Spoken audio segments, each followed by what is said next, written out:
Assalamualaikum warahmatullahi wabarakatuh. Selamat pagi semuanya. Ya, gimana kabarnya nih pagi ini? Alhamdulillah, ibu juga baik. Oke, jadi pagi ini, pertemuan kali ini kita akan membahas mengenai sistem koordinat Cartesius. Sebelumnya apakah ada yang pernah dengar apa itu koordinat? Ya, koordinat itu biasanya menggambarkan letak sesuatu gitu. Misalnya letak suatu negara itu di koordinat sekian gitu ya. Oke, lumayan ada gambaran ya.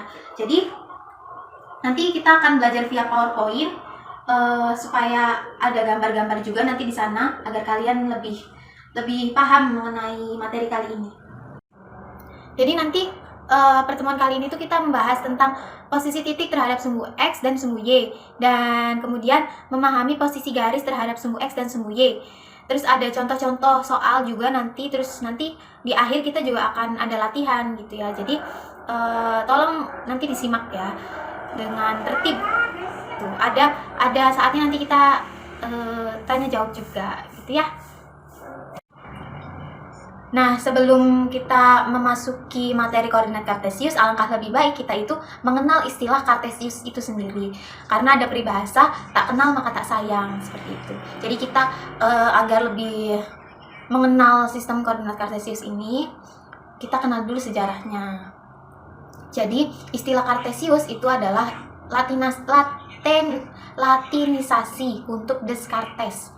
Nah, istilah ini digunakan untuk mengenang ahli matematika sekaligus filsuf asal Perancis, yaitu Descartes.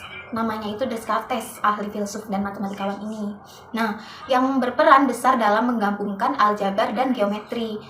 Beliau ini memperkenalkan ide baru untuk menggambarkan posisi sebuah titik atau objek pada sebuah permukaan dengan menggunakan dua sumbu, yaitu sumbu yang tegak lurus, seperti itu. Jadi Descartes ini dulu memperkenalkan bahwasannya bagaimana caranya kita menggambarkan sebuah titik dalam permukaan yang bidang dengan sumbu yang tegak lurus, seperti itu. Jadi kita sedikit punya gambaran yang mengenai koordinat Cartesius ini. Jadi koordinat Cartesius itu digunakan untuk menentukan objek-objek atau titik-titik pada suatu bidang dengan menggunakan dua bilangan. Dua bilangan ini biasa disebut dengan koordinat X dan koordinat Y dari titik-titik tersebut. Jadi untuk menggambarkan koordinat Cartesius ini biasanya dilambangkan dengan dua bilangan, koordinat X dan koordinat Y. Koordinat X itu untuk menuliskan bilangan pada sumbu X, dan koordinat Y itu untuk menentukan bilangan pada sumbu Y, sumbu yang vertikal, seperti itu. Nah, agar lebih mudah memahami mengenai koordinat Cartesius, silakan perhatikan gambar ya.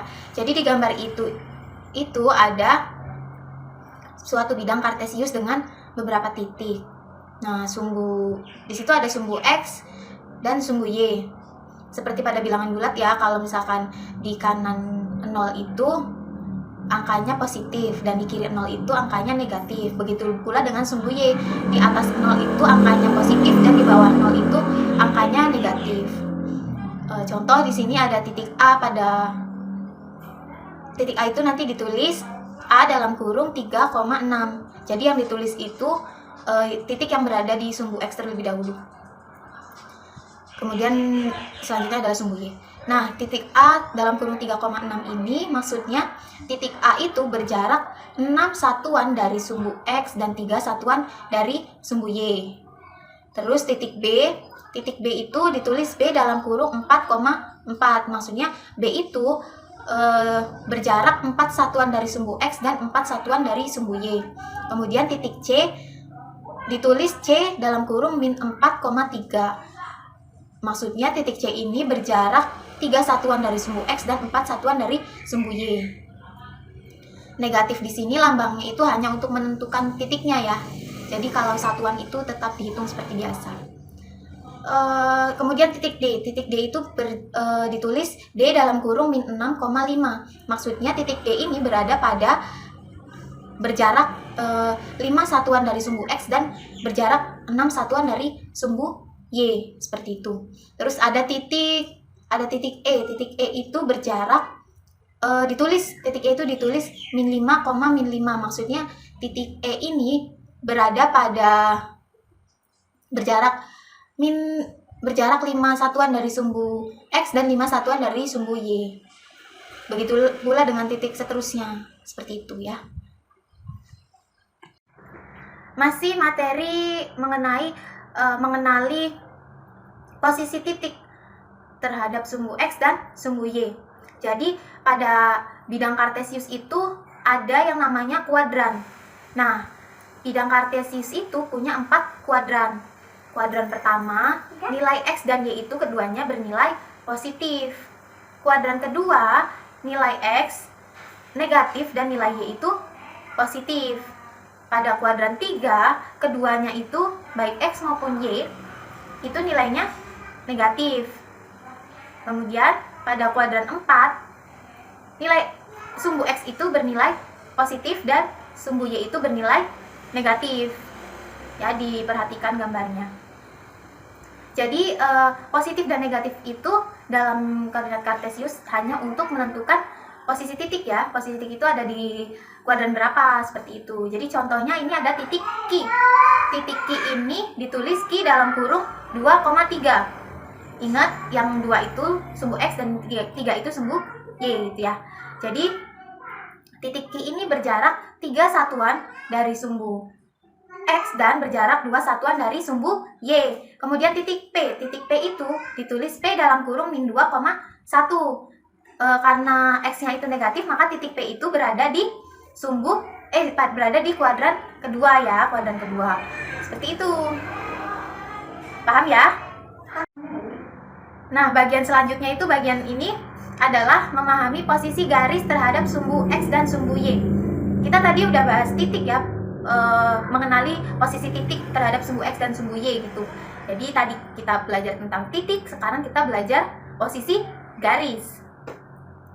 Jadi dilihat ya gambarnya ya, itu ada gambar A, gambar B, dan gambar C.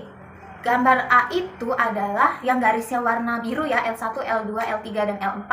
Itu disebut garis yang sejajar dengan sumbu X, tapi dia tegak lurus terhadap sumbu Y gitu. Kemudian dilihat ya posisi gambarnya seperti itu.